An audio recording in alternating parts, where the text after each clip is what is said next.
Are you ready to break through the mental barriers holding you back?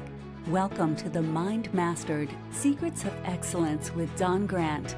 Since 2001, Dawn has been guiding elite athletes like PGA Tour champions, Olympians, and world champions, and everyday individuals toward peak performance. With a proven track record, including helping Vijay Singh win the 2008 FedEx Cup, and her PGA Tour clients averaging a 219% increase in earnings. Dawn knows what it takes to succeed. She's the inventor of the Mind Mastered app, author of 7 Strokes in 7 Days, a sought-after speaker worldwide, and the proud owner of Amelia Shotgun Sports in Northeast Florida. Join us as we dive into powerful strategies, inspiring interviews, and Dawn's unique insights to help you excel in every area of your life, sports, career, relationships, and beyond. And now, here's your host, Dawn Grant.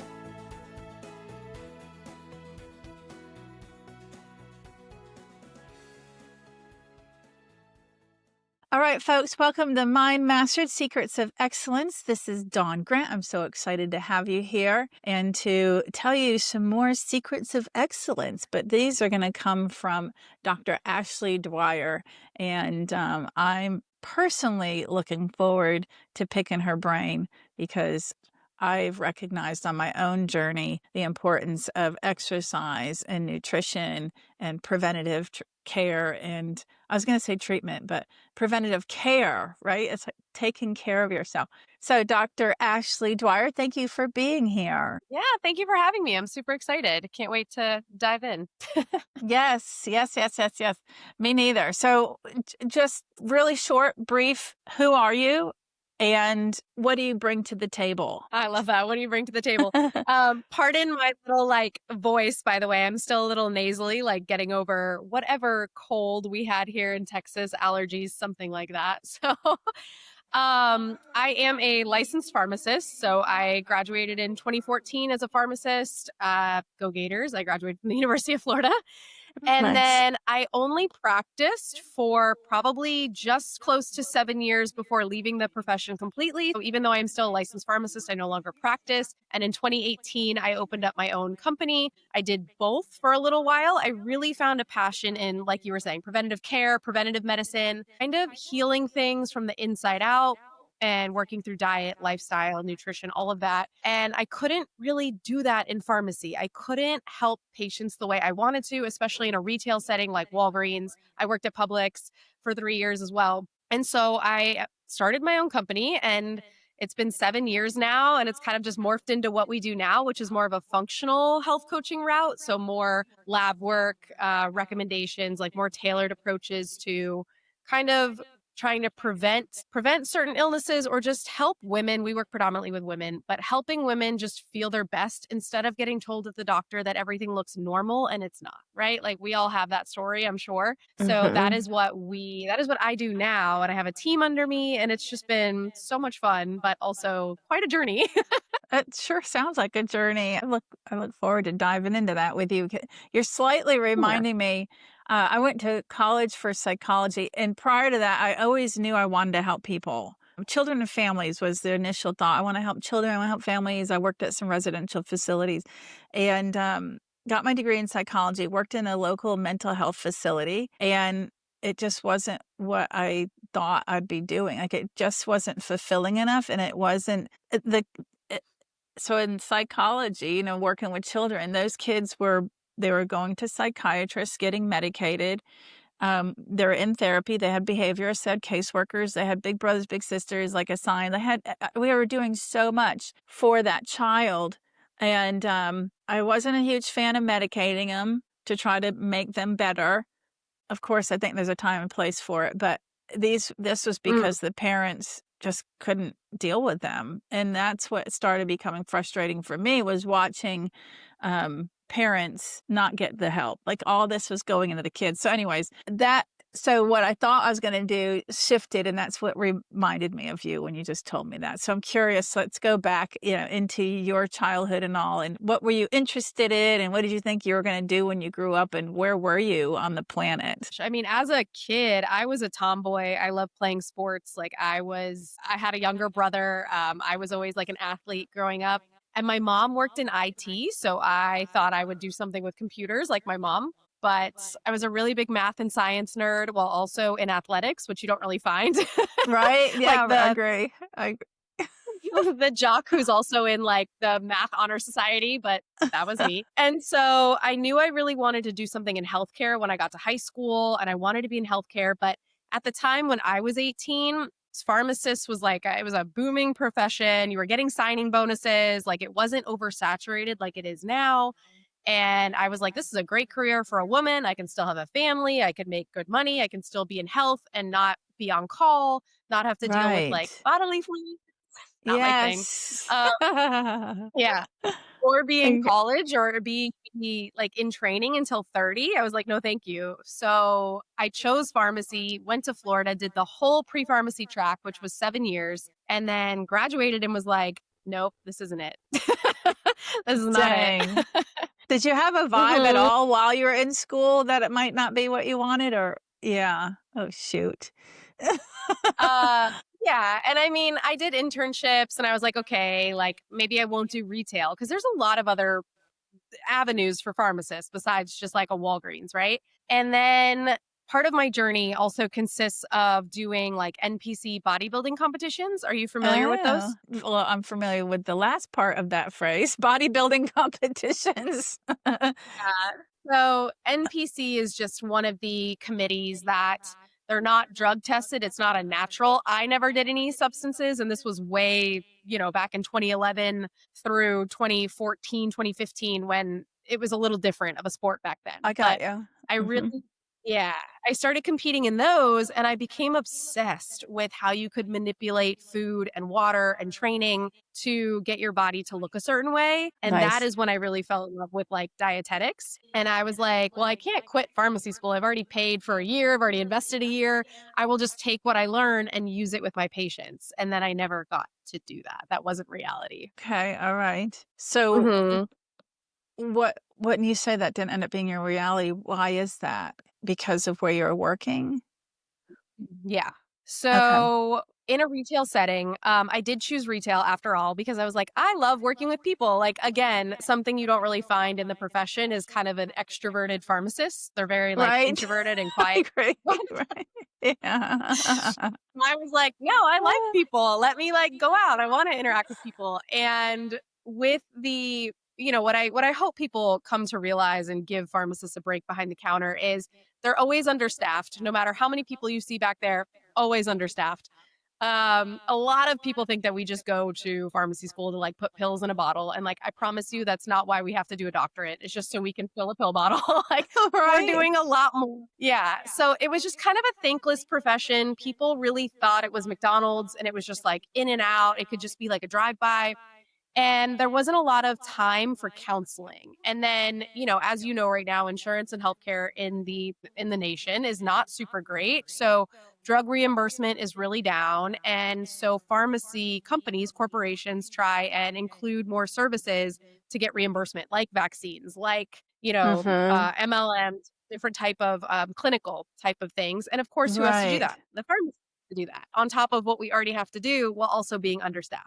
So it just became a constant hamster wheel of you're already behind when you start the day, and that just wears on you. It's just a For moral sure. burnout. Yeah. Yeah. Yeah. And then you just get yelled at for things that aren't your fault. And it's like, okay, I'm done here. Like, I'm done. Yeah. Wow, that's I had never really thought of all that.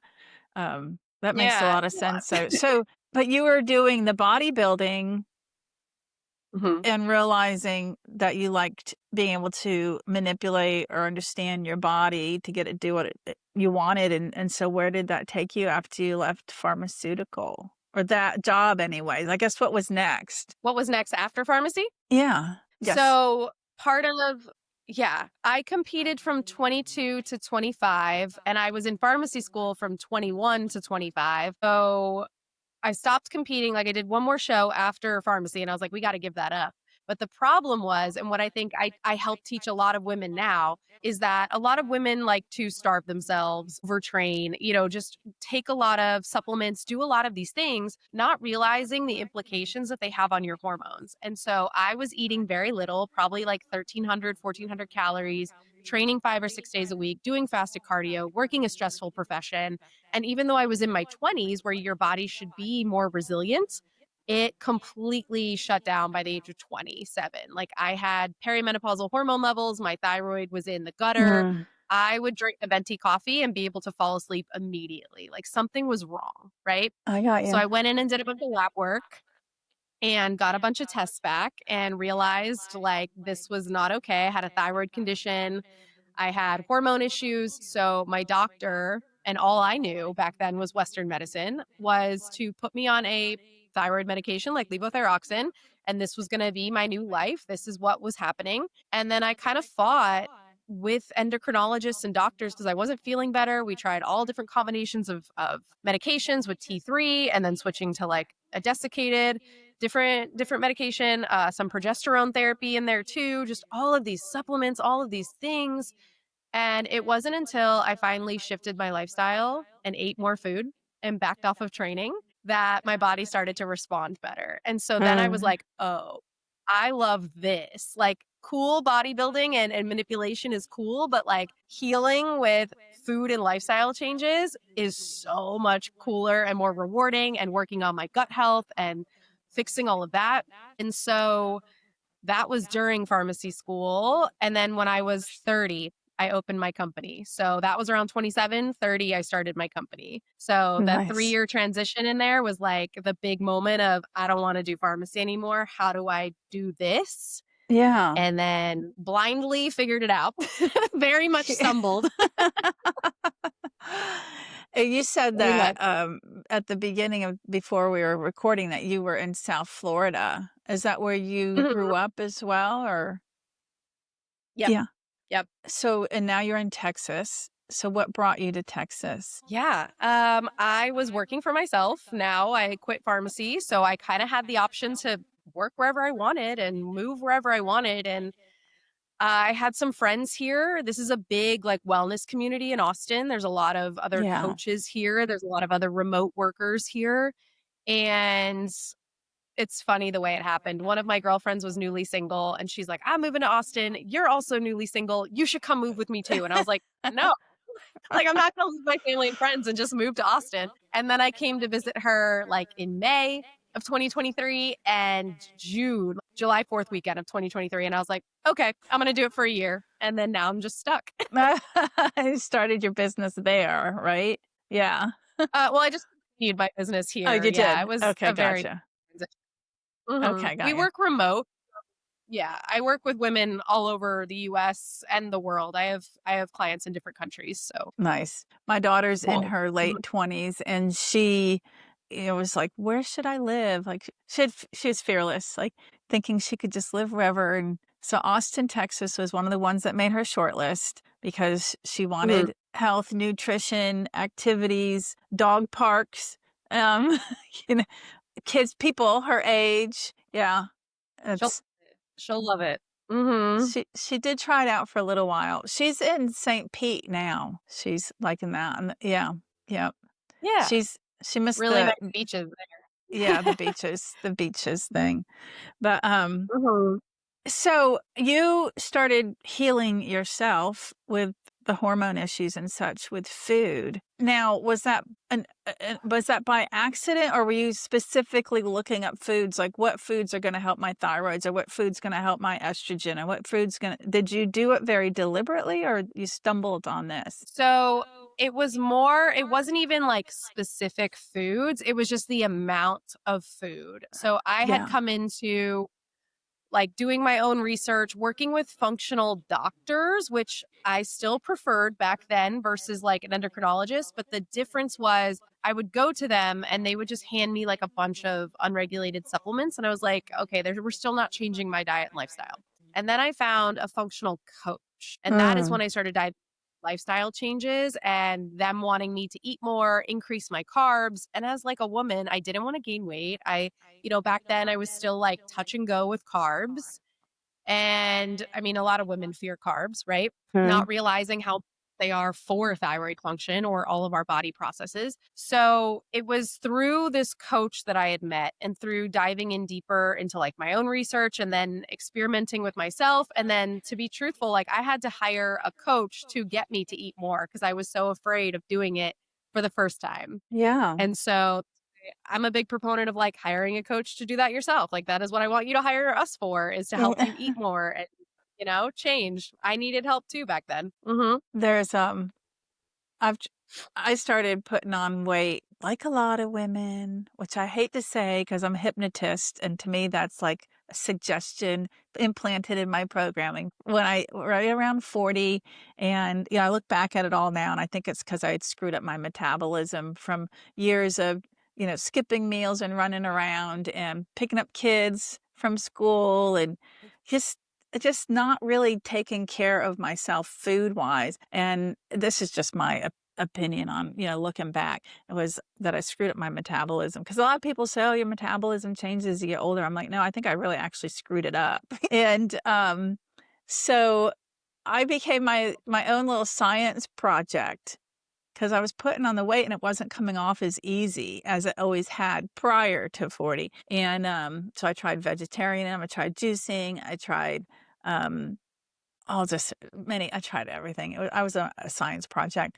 But the person that I really liked was Haley Pomeroy, and she wrote the Fast Metabolism Diet. And she uses the word diet as an acronym. Did I eat today? So she's all about eating, not versus not eating, but eating the right things. And that was for me when I felt my best. It's clean eating. It's clean eating, and it's eating. For her, she does some phase eating in there also. But I just never forgot that acronym. So for diet, it was "Did I eat today?" Because she's approaching it very differently, and that sounds a lot like how you approach it as well. Yeah, I love that. Yeah. I'm sad I didn't think about it first, honestly. That's a great Right? acronym. I know. You have to, I always explain the acronym because a lot of people see diet and there's so many misconceptions around it. There's so many struggles around it. There's so much pain and suffering around it. The word diet itself, though, is just how you eat, right? What's your diet? Not like I'm on a diet. It's like, what's your diet? So it's got a bad rep over the years, hasn't it? 100%. Yeah. What is it? Like you can't spell diet without die, Right. Yeah. Yeah. Punctuation. Yeah. So tell me what are you going to eat in a typical day? What did you have for breakfast this morning? Oh my goodness. A typical day, what I eat. So for breakfast, my breakfast is usually 2 pieces of turkey bacon. It's more of a pre-workout meal. I'll explain that in a minute, but it's 2 pieces of turkey bacon, a hard-boiled egg, 2 pieces of gluten-free toast. I'm gluten-free. Almond butter, grape jelly, a bunch of raspberries and blueberries, usually always like berries of some sort, probably like 4 ounces. And then I have coffee after I eat with collagen and creatine. That is what I a have good every amount morning. of food. That you're right about that. That's a good amount of food. I would have probably thought too, because a lot of what you said is what I would eat too, but I would have stopped halfway, not knowing any better. So I think that's awesome. That's a great point that you're making about eating more, right? Because I would have done hard-boiled egg, 2 turkey bacons, and I would have had my coffee with collagen. I put MCT oil in it, also creamer, MCT creamer. Yeah, that's it. I would have known I should probably have some berries, but it would have been like an ounce if I even did it. Yeah. So check Interesting. you out. I think what most people forget is like when we think about, I mean, especially now, you see it all the time online is protein, protein, protein, protein. Make sure you're getting in your protein. So it's awesome that you're like hard boiled egg, 2 pieces of turkey bacon, collagen. Awesome. But what is really also important for women is bowel movements. We need to be having one every single day. And a lot Yeah. of us forget how fiber is. And so if Yeah. we're not getting in enough fiber, then we're not going to have great digestive health. Most women are constipated, honestly, if we can say this openly on here. And so the berries, like I never want anyone to fear fruit. Nobody's ever getting like fat or getting these from fruit, right? And raspberries have the highest amount of fiber per grams of carbs, like from a math perspective. Yeah. They're like the greatest of all time fiber food is raspberries. Wow, I didn't know that. Cool. Yeah. My husband is go ahead. No, that's fine. Continue. No, my husband he's like borderline pre-diabetic, sometimes hovers into diabetic, and he's his exposure to health and nutrition is via me, right? And now TikTok's figured him out. So fortunately now it's teaching him things and I don't have to be the nag. But so there is mixed information out there. Of course we know berries, right? Berries are fine. The sugar content's not bad. The fiber's good. But there's mixed information on, apples and pears, and he'll get one thing that says, yeah, you can have that. The sugar's not too bad for your diabetes or pre-diabetes. And then something else will say, don't do that, So do you deal with diabetes much or pre-diabetes? And you still feel the same way about fruit? It's good. Yeah, we actually get a lot of women with PCOS, and PCOS women generally are insulin resistant. So it's almost like that pre-diabetic situation as well. Here's the thing with fruit, and we have a rule in our company, and you can steal this. It's called no naked carbs. So even if it is a fruit, we're not having any carbs on their own. We're always pairing it with a protein source or a fat source. So apples, just have them add some almond butter or peanut butter to it, right? Obviously not where we're eating out of the jar and it's in calorie excess, but like served out. What that does is it blunts the blood sugar response. So you're not really worried about those spikes and dips, and it keeps you more satisfied longer, which is the problem. If we're just having little bits of like snacking here and there, or we're just eating an apple, you're hungry 45 minutes later. So get something that's a little more satisfying, and this will stop the constant just like fluctuations throughout the day. For sure. That's one of the things I nag him on. If I see him grabbing an apple, I'm like, you need the walnuts or the pecans. Like sometimes he does it, sometimes he doesn't, but there's only so much. So that was breakfast. What's lunch? That was breakfast. Well, after the gym, I will eat when I get off of this episode. But after the gym, I came home and made a protein shake with a scoop and a half of protein. So that for me is like 45 grams of protein, a cup of oatmeal, and like 150 grams of blueberries. So that was a second meal. That was my post-workout shake. And then after this, I will likely have like 5 to 6 ounces of ground turkey, jasmine rice, and some veggies I have already pre-made in the fridge. I'll just throw it all in a bowl, and that's what I will eat for lunch. Nice. I like it. You're not afraid of the carbs. Like you said, you got the jasmine rice in there too. Yeah. I eat about 275 grams of carbs a day. Oh my gosh, I am shocked. Yes. That's awesome though. Yeah. I mean, like, we try to keep it under 45 is what I've been told over the years or what. Yeah. Look at you. I know. I would shrivel up. I couldn't. I even like, oh my goodness, from back in the day of what I used to eat for carbs and being so afraid of carbs, like you couldn't even have an apple with bodybuilding because it was too much sugar, And so this is a totally different programming, 100%. I love it. But good. Yeah. And what do you like to do for working out? I strength train mostly. So weightlifting. Yeah. Yeah. Nice. I am not a runner. I will never be a runner. I can relate to that. I feel like I'm going to die. I was just telling my husband that the other day. I'm like, never, ever have I felt like I could run. Like my heart, that's the feeling in my chest that I don't like. I don't like that feeling. And so I've jogged in the past, but it's always been like run 20 steps, walk 100, then I build up, which I guess is something that people do, but you build up. The most I ever got to was a mile, but Oh, not a Man, fan. I will sprint. I like sprints because it's just like a short burst of energy, it's Yes. good for that. I'm not a long distance girly. I have flat feet. It's not I don't like it. Do you subscribe to, like, the different body types, especially, like, Ayurvedic and all? Because I feel like what we're saying right now has to do with our body type, like, what we would enjoy, what we're comfortable doing, and, whether it's sprinting versus long endurance running. When you say body types, do you mean like ectomorph, endomorph type of body types, Yeah. or what was the Okay. Yeah, and Ayurvedic medicine, they break them up as well, but it's probably Ayurvedic was probably the original source, but you I know don't know Ayurvedic. I oh, need to it's do just more deep dive on yeah, Mhm. yeah, it's just probably the original, natural medicine. Ayurvedic medicine, yeah, it's just been Yeah. around forever. I do think that obviously based on your body type, like how long your legs are, like different things, you're going to be better at something than someone else. Like that's just your genetics, right?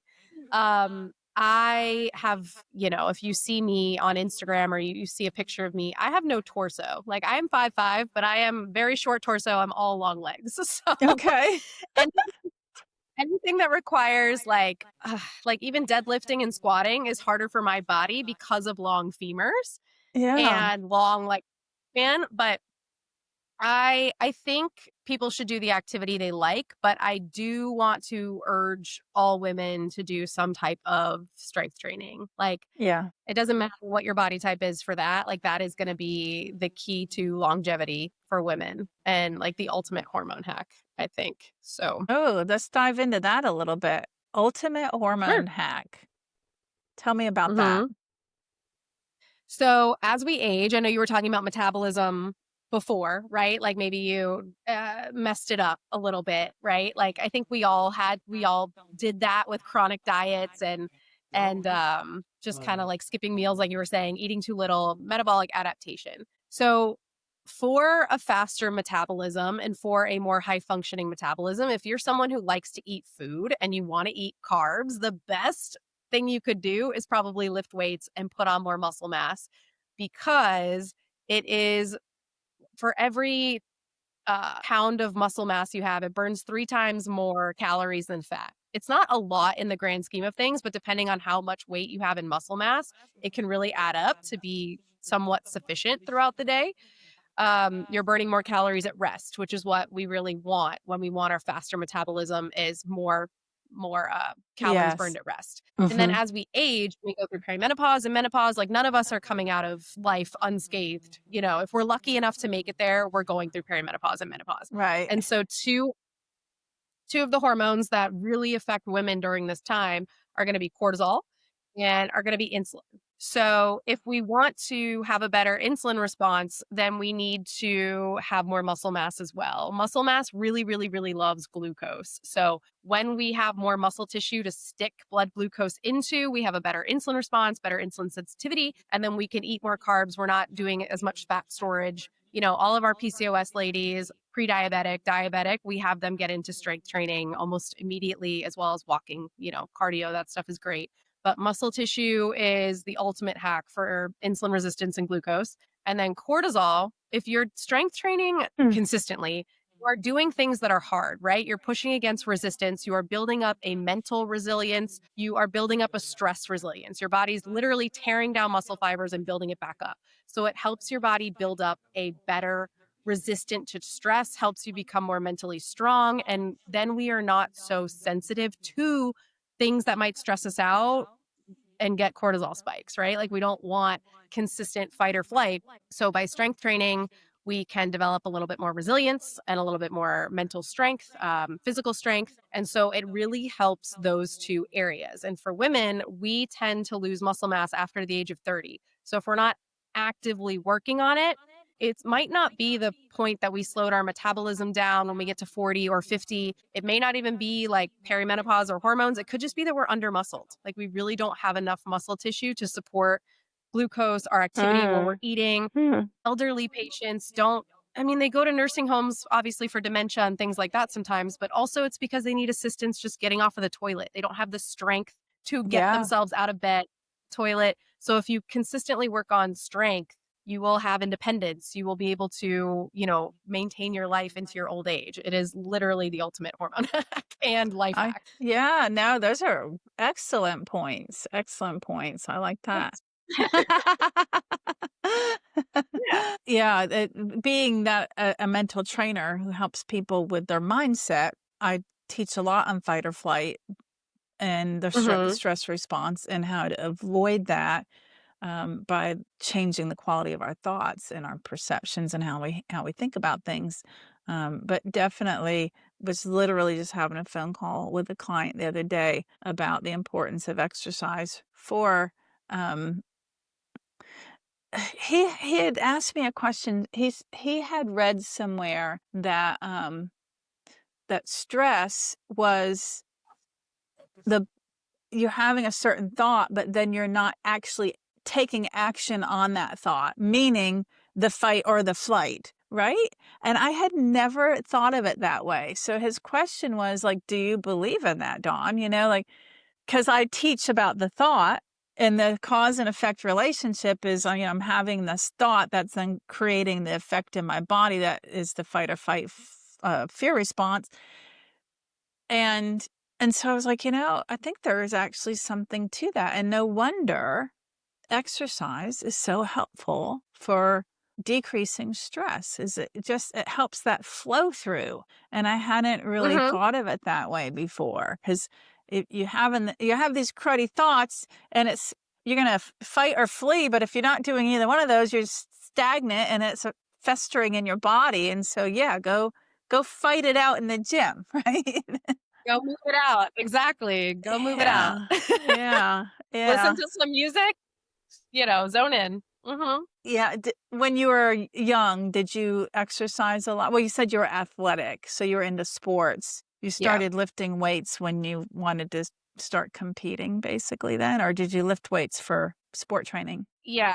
I was gonna say, I think we lifted weights in high school for our sport, but it wasn't anything structured. And then I Yeah. got into college. I was mostly like what I call a cardio bunny. Like I would just do a lot of cardio, stairmaster, lift some weights, but I had no idea what I was doing. And then it wasn't until I started competing where I got structured workout programs and I was like, oh, this is how you're supposed to lift. Like this is how this is supposed to go. Got Nice. it. Yes. Yeah. Yeah. You're Mhm. reminding me of something else. So I graduated college in 94. So this would have been 91, 92 or something like that. I took a college credit called weightlifting. And I was the only female in there because, rewind the clock a little bit. That was 1993, which doesn't sound long ago to me until you sit and look at a calendar, and it was a long time ago. Yeah, so I learned weight training in college for a credit, and I was the only female in there. But I've always enjoyed it as well. Yeah, yeah, That sounds like uh, something I would do. Do it with all the boys. yeah. Yeah, yeah, yeah. I Love don't know. that. There's most women, and I don't know if you're still seeing this, but they do tend to go towards cardio, right? Like that's their go-to. Is it still like Yeah. that? Yeah. Okay. It it's getting better. Like I can go to the gym now and I'll see the squat racks are taken by women or we'll see more women in the dumbbell area and they don't feel as scared to like go in there and pick up heavy weights. We will see more of that, but we on client consultations, I will still hear a lot of women say, "But I don't want to get bulky." And I'm like, "Listen, Exactly. That's what they say. trying to get bulky. I'm trying and I can't." So All right. That has been the it takes biggest a lot. that's been the biggest misconception forever, right? Is women afraid they're gonna, I don't know, look more like a man or bulk up, and that's just not the case, is it? There are some women who are genetically predispositioned to put on muscle mass quicker. And for those women, I say I'm jealous. But I think where women get confused is we think that we're bulky because we feel a little bigger, but all Hmm. it is your muscle tissue swelling with water and like having glycogen stores now that you are working out. And then we have like a fat layer over the muscle that makes us feel bulkier. We need that muscle tissue, but we also may need to lose some body fat, and that's okay. Right. Most women want to be toned, but not understanding that toned means we got to build muscle mass. You gotta We take got to that have the outer muscle. layer off a little bit too. Yeah. Nobody's going to fall into a bodybuilding body by lifting 10-pound dumbbell weights. It's not gonna I happen. started doing, reformer table Pilates classes twice a week, and, it's been probably I don't know, let's just say 6 or 7 months, and my instructor is always like, "Pull your belly." She's blueberry. She calls your belly button your blueberry. "Pull your blueberry in." So, when you're doing all these different exercises, it's important to tighten your stomach, your abs, and to pull them flat Mhm. in if you're laying down. So, it's just a constant reminder. I feel like I do a pretty good job at it. But about 3 weeks ago, I said to her, "My stomach is, like, pooching out more." And I brought this up to her because I was concerned I might not be sucking it in enough or right or whatever, because I didn't want my muscles to, like, bulge out. And she's like, "Well, sometimes you gotta get rid of the outer layer." It's the outer layer, Mhm. Dawn. She's like, "I don't really see a problem with your muscles. It's the outer layer. And so you're tightening those muscles and it's making your belly look like you got a little bit more of a pooch going on. And no, that's the fat Interest layer." But yeah, Yeah. that's generally what happens is more of just it's more pronounced now, so you feel bulky, and then we have to get rid of that top layer, Yeah. or at least Yeah. it out a little, like completely get rid of it. That's not healthy. Yeah. No, Mhm. I Pilates remember is hard learning. though. Good for you. Oh, thank you. I have a great teacher too. She changes it up literally every class, which I hear that not all, places do that. They kind of keep the same routine for a month or something, and it's a new routine every time, and she loves kicking our butt, and it's a great workout, Amazing. full body. I like Amazing. that too. Like I want more bang for my buck. If I'm going to go in for an hour, I want everything. Yeah, Yeah. exactly. Yeah, I've enjoyed it. It's that and then going to the gym and doing free weights. I like free weights versus the machines also. Um, Mhm. so as far Agreed. as like any challenges along the way and secrets to your own success, especially starting your own business and such, what would you say? What are some challenges that you've faced and how did you overcome them? Oh my goodness. So it's really funny. Business ownership is obviously hard. I didn't go to school for a business degree, right? And then I Right. came out to be a pharmacist and drugs sell themselves rather well, right? Right. So when you are now having to market, sell yourself, like show proof, do all of these things, I had no idea what I was doing. I just assumed I would announce I was a coach and people would come like flocking in. No systems, no funnel, no nothing, no tracker. It was very naive back then. So I will Yeah. say the secret to my success with my shows, with starting my business and growing it to where it is now with my own health is going to be outsourcing accountability and outsourcing help. So my secret to success is hiring people to teach me to do it quicker. Could I have figured this out on my own? Sure. Do I have the time to do that? No, nor do I want to. So I invested in mentors to help me figure out how to set my business up, how to run it, what I needed to do. I invested in coaches to keep me accountable to fix my health. Even right now, I have a business mentor. I have a health coach. She's more of a programming coach. I can do my own nutrition. I do my own hormones, but I don't like having to get up and think about my workout plan. So I hire someone else to do it for me. Nice. Yeah, nice. So I just get up and it's already made? Um, so I think my secret to success is not trying to do it the hard way and actually asking for help and investing in help. And that is Yes. the biggest reason why I am where I am. In a very odd way, this is gonna might seem like an odd analogy that I can relate with you. I have multiple businesses and blah, blah, blah, blah, but I wanna eat healthy, and I've got that knowledge, so therefore, if I don't eat healthy, then it's haunting me, right? So, I find that it's time consuming to plan out, find the recipes and the plans and the meals. So picking those, planning the healthy eating. Then Mhm. going grocery shopping, coming up with a grocery list, then going grocery shopping and finding those specific items because I'm going to check all the labels, right? And I got my go-tos because I've already stood there for 10 minutes and figured out which bone broth has real ingredients. Right. And so now that's my go-to. But it's not a learning time. It's a time-consuming curve of learning Mhm. what are your go-tos and making that take less time. But I like to do some of the meal deliveries, like Sunbasket, because it's mostly organic, clean, it's whole foods, because I cut out the planning, the prepping, the shopping, all of that. So it's like a hack. I feel like I'm outsourcing that part of my food intake life because I enjoy cooking and, I'll make time for that, but I just haven't found that I wanna make time for all the front end, which is a lot longer than the amount of time it takes to cook something, right? Yeah. No, I love that. If clients or anyone can afford like meal delivery services, absolutely recommend those to save time and be more convenient. Yeah, 100%. yeah.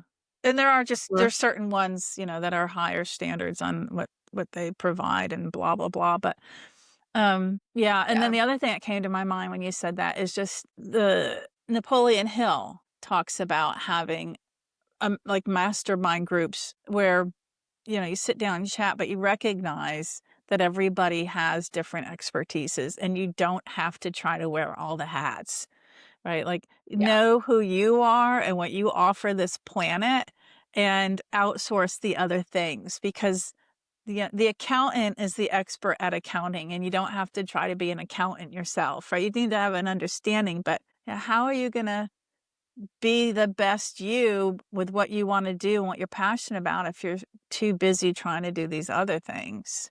That's a lot of what you Yeah. meant too, right? Yeah. Yeah, I think something that most people don't think about though, or the perspective they don't think about is how many times have we said like, well, if I just tried harder, I could do it. I could lose the weight, right? Or if I just like spent more time doing this, I could do it. And I think what most people forget and where that's almost kind of like a stubborn, arrogant take, thinking that you can do it all, right? But most people forget you don't know what you don't know. And if you did know, you probably would have done it already, right? So Right. what most women miss, especially the ones we help with hormone situations, is stress load, eating enough, working out, or they're seeing so much misinformation online now that it's really hard to even understand like who's right, who's wrong, what we need to be paying attention to. And so I really empathize with women on the internet, men too. I know there's a lot in the male space too, but with us predominantly working with women, it's really hard to know what's truthful. And so you expect yourself to be able to do it, but you don't even know what you're supposed to do. You're Yeah. just kind of parroting what you see someone else or what worked for like your friend Susie was like a 72-hour fast. I would never recommend anyone fast for 72 hours. So it's just a bunch of mixed information that we're trying all these things. Like you said, we're becoming a science project and we're kind of wasting time, which I think is also ironic because we're trying to do the fastest way to get to our result, but we're unintentionally spinning our wheels doing the wrong things for too long. When if we just hired out help or accountability, we'd get the right answer way faster and then be able to, Yes. we now know this thing, right? So we can continue doing it. So I had no intention, even in pharmacy, this might have been like a thing for me. Because in pharmacy, if you're not efficient, if you're not able to do 20 things at one time, you will crash and burn as a pharmacist. So I Yeah. am very, very honed in on what is the most efficient way to do something. And that is usually hiring someone smarter than me to teach me. At least smarter in that area. So Yeah. In the area I want to learn about. Yeah. so I'm curious, since you are a pharmacist and you are into natural preventative care, Hmm. do you find that what would you how would I say that? In my opinion, it seems that most people would choose the pharmaceutical route for relieving stress, losing weight. It's almost like the pill is the quick fix Hmm. versus taking the time to make some positive changes in their lives. And maybe, it goes back to what you're saying, like you've had to figure out for your own self to even outsource so that you could juggle all these different things. And, maybe the large percentage of people just don't want the hassle with trying to figure it out and sort through it and hire somebody or whatever else. And I feel like they go to the pill instead. What do you think? So I guess it would depend on the situation. If it is for type 2 diabetes, blood pressure, like things like that, like, yeah, we might need a medication, right? If it is for weight loss, I will say you are not going to ever escape the work unless you are choosing to stay on the weight loss medication for life. For example, these Yeah. GLP-1 medications that are amazing, they're meant to be taken long term. They're meant to be taken for life. But if you are wanting to just try them for a couple months to lose like that 15 pounds and then come off, you're going to gain the weight back because you didn't change your lifestyle to begin with. So it's just going to be an expensive runaround, and you may even lose some bone density and muscle mass in the process because you're not eating enough protein. You're still not working out. But when it comes to weight loss, you're never going to get rid of the work unless you stay on it forever, which I also don't know how beneficial that will be for some people. But what I'm finding, and you can, like, tell me if you've heard this experience too. I'm finding that people are becoming less, like they're more apprehensive to pharmaceuticals, and like big pharma and all of this is keeping us sick. And now they want to go the supplementation route of like, well, I could just take this supplement and be healthy, and ashwagandha will cure all. Right? Yeah. Ashwagandha, ashwagandha, ashwagandha. And I think that's even scarier because supplements are unregulated and there's not really a lot of clinical data on a lot of them. We don't even know if what you're taking is actually what's on the label. So, we're in like a weird predicament in health right now. But Yeah. seeing Yeah. it all. Do you take supplements at all? I do. Oh, okay. I You do. just source from The the right place or whatever. Well, I also take supplements. I'm not against supplements. I just want them to be from a clean company and a company that, third party tests to make sure what they say is accurate. And then I take what I am deficient in or what I need for my issues. I don't just take a supplement to take it. So, like, I take vitamin D, I take vitamin C, I take zinc. Like, I have a thyroid issue. So, zinc and all of these are really good for me.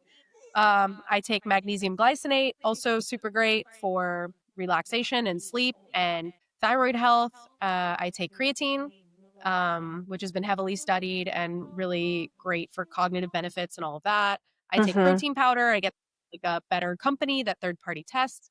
So I just don't take, like, you'll never catch me taking like a hormone balancing supplement. Like, none of these things are actually accurate, but I will take certain ones that I either have deficiencies in or I want like a step up there.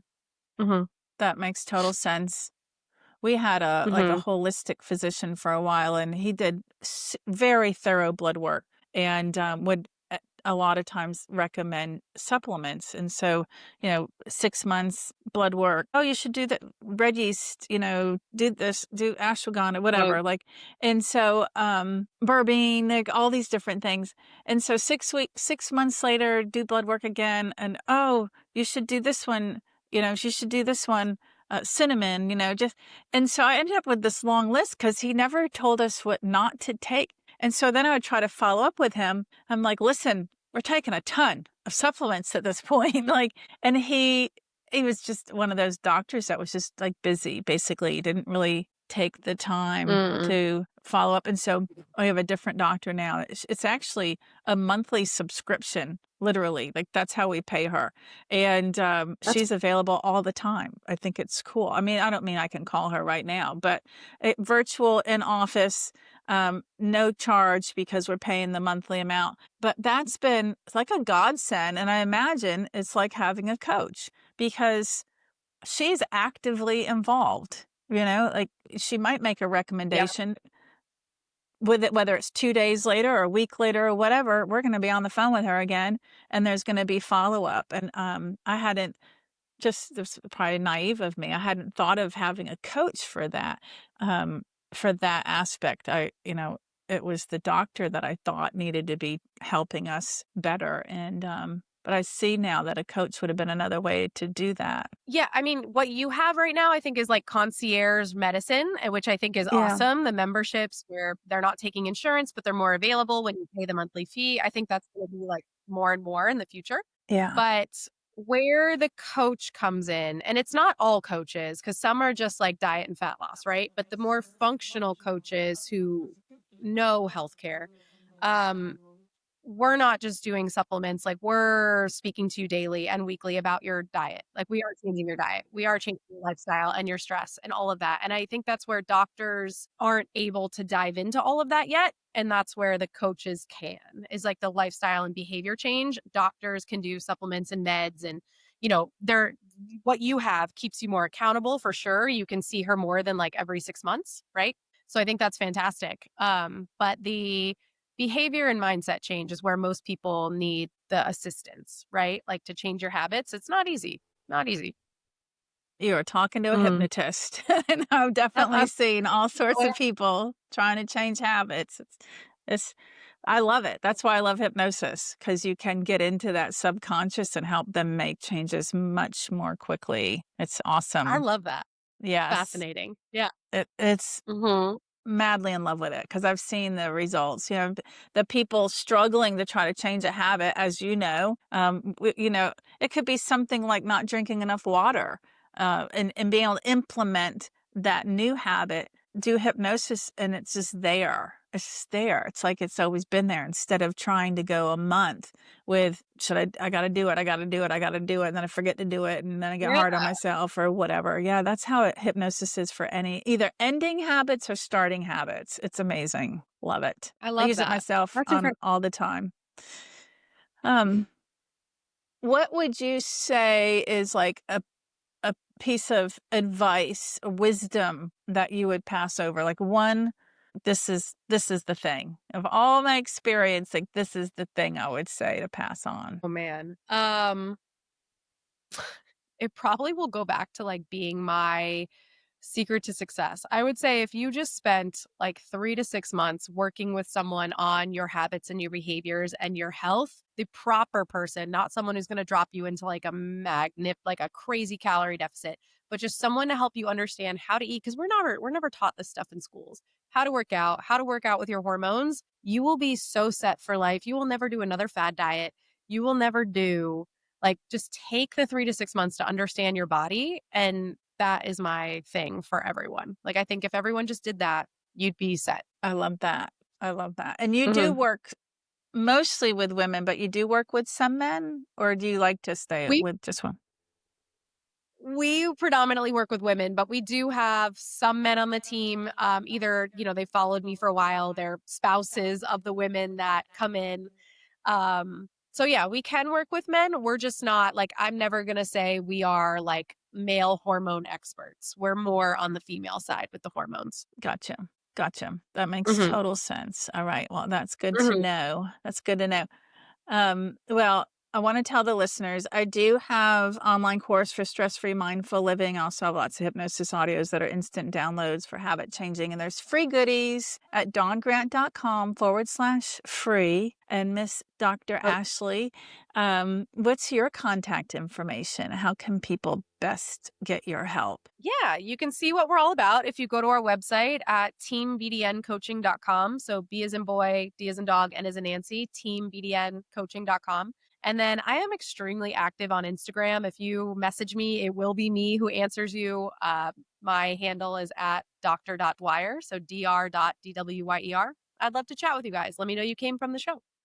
Cool. Perfect. Perfect. Well, Thank thank you, you. Ashley. This was awesome. Very informative. Love your journey and how you got to where you are now, and the insights you've gained from that, and all the health that you're experiencing also, which is great. Good job on that.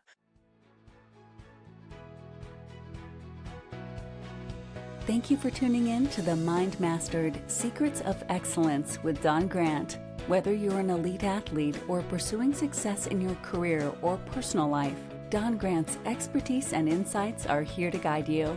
Don't forget to visit dawngrant.com/free to grab your exclusive free resources. hypnosis audios, mental training tools, and even a golf cart at her club. If you enjoyed today's episode, follow, rate, and share this podcast. Stay connected with Dawn on all social media platforms for more inspiration, tips, and updates. Remember, mastering your mind is the key to unlocking your full potential. Until next time, keep pushing your limits and striving for excellence.